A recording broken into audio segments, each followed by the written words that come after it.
Hey YouTube, what's going on? This is Nate. Here it is Thursday, January 19th. So I'll start off Thursday Thoughts today by talking about Apple's educational event that took place in New York City today. And at this event, Apple announced how they're going to reinvent the textbook.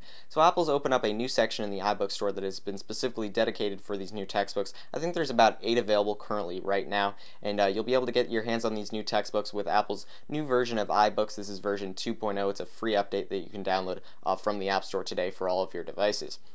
So at the event, then Apple demoed these textbooks, and they talked about how they are better than textbooks that you'll find in the classroom today.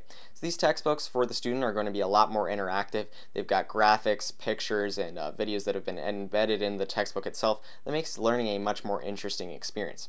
Also for the student, then you can simply highlight text that you feel is important. You can quickly jot down notes in it. You can create flashcards to help you study.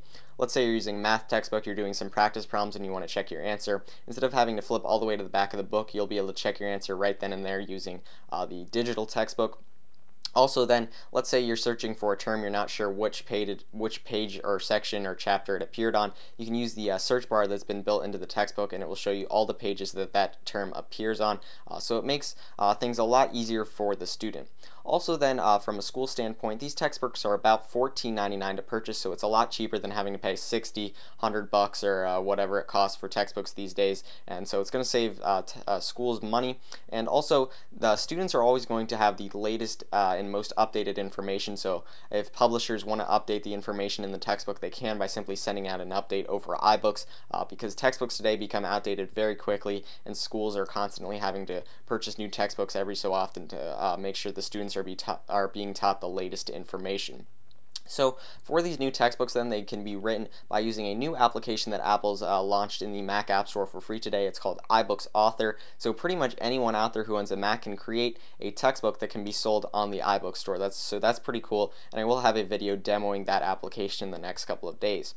Also today then, Apple issued an update for iTunes. This is version 10.5.3.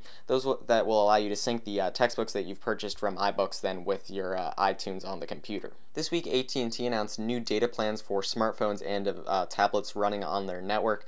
So these new data plans, for the most part, have just been created to take more money out of your wallet every month. So beforehand, you could get 250 megabits of data for $15. Now you can get 30 megabits of data for $20. So it's $5 more for only 50 more megabits of data. So as I said before, really just created to take more money from you every month.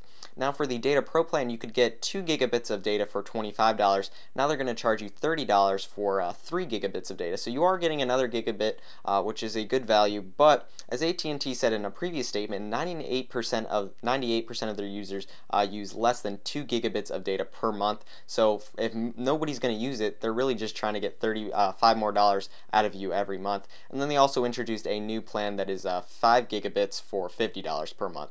So if you currently have a data plan with AT&T, they're not going to make you switch over to one of these new data plans. You'll be able to stick with the data plan that you currently have. But if you're looking to sign a contract with AT&T and don't want to have to pay for one of these more expensive data plans, they don't go into effect until this Sunday, January 22nd. So as long as you sign a new contract with them before then, you'll be able to get one of the current cheaper data plans that they offer at the moment. Last week at CES 2012, a company called HZO showed off some waterproofing technology for Apple devices.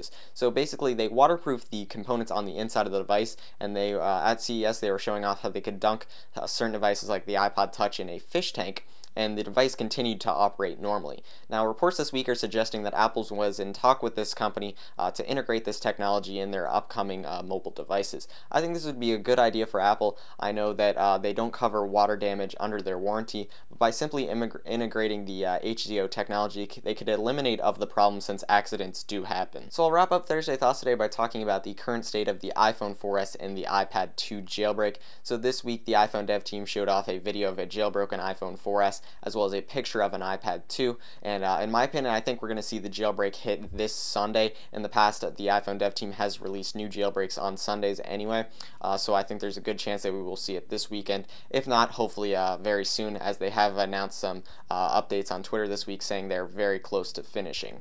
So thanks for taking the time to watch Thursday Thoughts today. Please like it, subscribe, and I'll see you guys later.